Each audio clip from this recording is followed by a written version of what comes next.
I like outer space. I always have. There's just something about it that's awe-inspiring, you know? Maybe it's the sheer size of it. I mean, there are more stars in the universe than there are grains of sand on all of Earth's beaches. Perhaps more, considering that's only counting the stars in the observable universe and not the ones beyond the horizon. Or, you know, maybe it's that space is all-encompassing, and that we're essentially living on a blue-green marble in an ocean of nothingness, and the only thing separating us from that nothingness is like a thin layer of nitrogen, oxygen, argon, and carbon dioxide. And if it weren't for our magnetic field, the sun's radiation would rip that little protective layer away like a magician pulling a cloth out from under a glass, and we'd be, well, gone. Maybe it's the relative scale of space compared to us. I mean, we are less than a grain of sand. Heck, less than an atom in comparison to the size of the universe. But for me, I think the reason I find it so fascinating is the sense of mystery I get from it. If I'm ever walking home at night, I have a tendency to keep my eyes on the sky.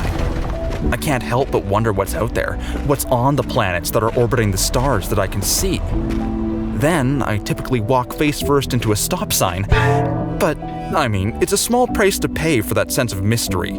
It is, quite frankly, addicting. Now, there are a whole bunch of really interesting things in space, and you'd better believe I'm going to be talking about them in future videos because, you know, space is awesome. But what I want to talk about in this video is the thing I find the most tantalizing: the idea of alien life. I don't know exactly why the idea of aliens is so fascinating to me.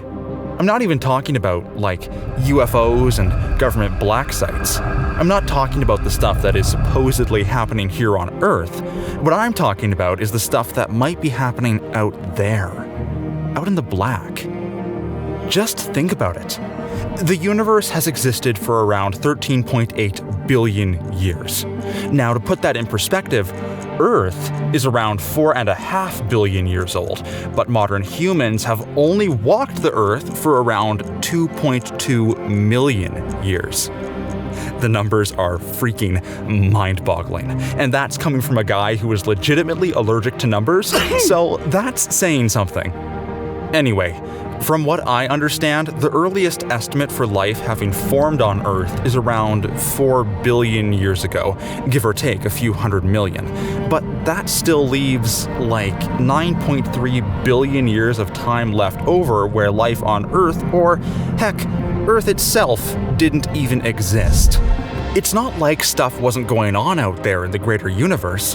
Stars were still appearing, space dust was still spinning around and creating planets and protoplanets that smashed into each other and, in some cases, flung each other out of the gravitational field of their parent stars and sailed into the void, taking their secrets with them.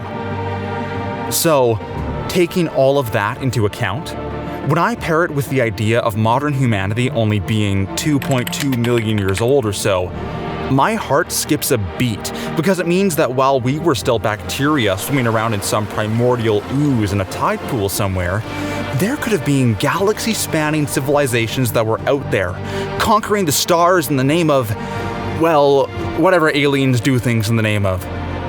On a universal timescale, we haven't even left the cradle yet. Who knows how many alien worlds, civilizations, cultures, religions, sects, species, and all the rest could have risen and fallen in that time? Who knows what secrets of the universe they could have discovered and unraveled? Who knows what they found? Oh man, just talking about this stuff makes me want to punch a hole in the wall, because, like, it's the most frustrating thing to know that all of this could have been going on and I wasn't there to see any of it. But there is a caveat. It's a real punch in the gut, and it's all because of an Italian-American physicist named Enrico Fermi. If I'm remembering the story correctly, he was having lunch with a couple of his physicist compadres back in 1934 or something. They were talking about how, with the billions upon billions of stars in our galaxy, the potential for alien life was almost infinite. And then Fermi had to go and ask the freaking question, if there are so many alien civilizations out there, where are they? And thus the Fermi Paradox was born, much to my chagrin. But honestly, it is a really fair point, and true to its name, a paradoxical one. Take a look at the Drake equation, which was created by Frank Drake, American astronomer and astrophysicist extraordinaire. The equation is a way to estimate the number of advanced civilizations that could potentially exist within the Milky Way galaxy.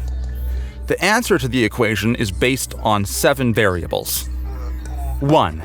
The rate of formation of stars suitable for the development of intelligent life. 2. The fraction of those stars with planetary systems. 3. The number of planets per solar system with an environment suitable for life. 4. The fraction of suitable planets on which life actually appears. 5. The fraction of life-bearing planets on which intelligent life emerges. 6. The fraction of civilizations that develop a technology that releases detectable signs of their existence into space, and 7. The length of time such civilizations release detectable signals into space.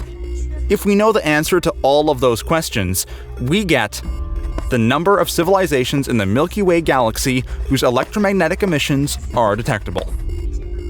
Now, obviously, there are a bunch of variables within this equation that we can't answer. Like, for example, exactly how many of the stars currently forming are suitable for the development of intelligent life. But we can make estimates. One estimate I found that was made by an Italian astronomer named Claudio Maccone puts the estimate at around 4,590 advanced alien civilizations, which is still, a decent amount. And thus, we come back to the paradox.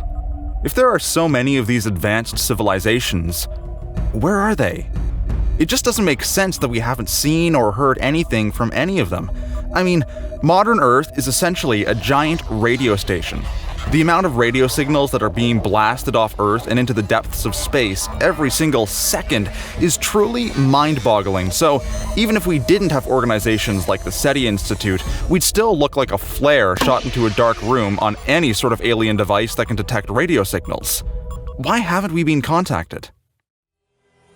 Now, there are plenty of different solutions to the Fermi Paradox, some more interesting than others.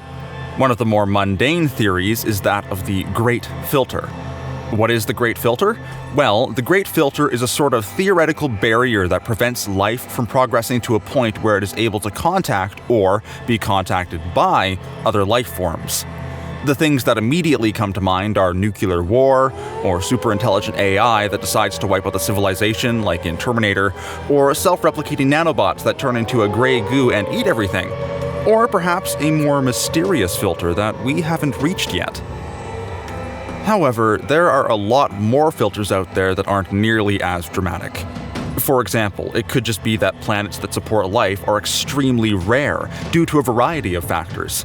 Maybe the planet isn't in the sun's habitable zone, or maybe the orbit is too eccentric, or perhaps the planet doesn't have a stable magnetic field. Then again, maybe life has evolved on that planet, but it never invents fire, or language, or farming, or heck, maybe the alien species never evolves a brain. After all, brains are really expensive to maintain. They take a lot of energy. I should know, mine is huge. So maybe evolution on one planet decides it's simpler to not bother giving the creatures living on it any gray matter. Now, there are, of course, far more interesting answers to the Fermi Paradox out there. For example, perhaps there's loads of alien life, but they aren't saying anything because they don't want to be found.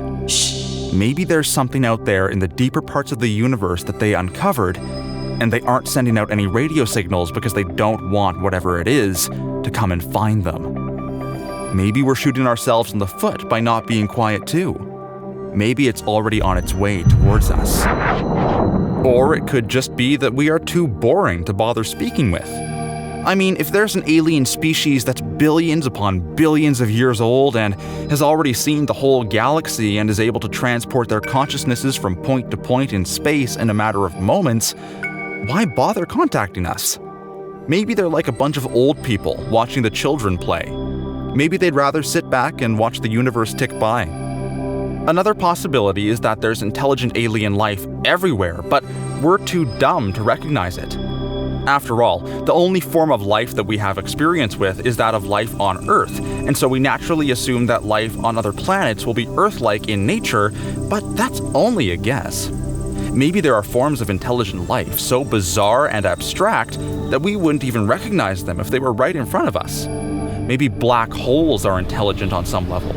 Or maybe there's a type of light on the electromagnetic spectrum that has intelligence, but it's simply too far away on the scale for any of our instruments to be able to detect. Or perhaps we can detect it, but its behavior seems random to us with our human minds, but to it is very deliberate. There is, of course, the depressing answer, and the one I don't like to think about that much. It's the "we are alone" answer.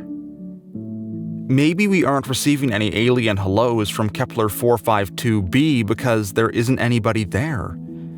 Maybe out there in the seemingly infinite expanse of space amidst all the nebula, black holes, quasars, pulsars, Oort clouds, stars, and planets, there's nothing. Maybe life is so rare it only happened on Earth. Maybe we really are the only ones. Not only do I not like that possibility, but it also kind of worries me a bit. I mean, we're a social species. Typically, if we're alone for a long enough time, we start to feel empty and depressed. And if we're deprived of contact with other people for long enough, it can start to drive us a bit crazy. Now, obviously, aliens aren't humans, but how sad would it be if the human race was alone? What if we truly were the only ones in the galaxy, or even the universe? What if it's just us? Agreed, the answer can sound really freaking narcissistic if we look at it a certain way, but still, until we actually hear someone or something saying hello, it's a possibility we have to consider. But it's not going to stop me from being hopeful. I'm not going to stop looking at the stars and walking into stop signs at night. I feel like the sense of wonder is just too important for me to get rid of. You know, I believe it's that sense of wonder that's pushed humanity forward, that question of, what if? Da Vinci asked, what if we could fly? And here we are with jets capable of carrying us across the Atlantic in a few hours. What if we didn't have to fight to win? Asked Gandhi. And look at the instrumental role he played in freeing India from colonial rule. I'm not the only one wondering, what if we aren't alone? And there are people far smarter than I trying to figure out the answer to that question. I just hope they can figure it out soon. I'm tired of waiting. Anyway, that's all for now. If you didn't like the video, press dislike, but if you did, poke the like button and subscribe so you don't miss any future videos. It all supports the channel and what I do. And as always, if you have a thought of your own, make sure to share it in the comments below and let's get a discussion going. I'm always open to new ideas and opinions because, after all, what I express on this channel are just thoughts I have. Have an awesome day. I'll catch you later.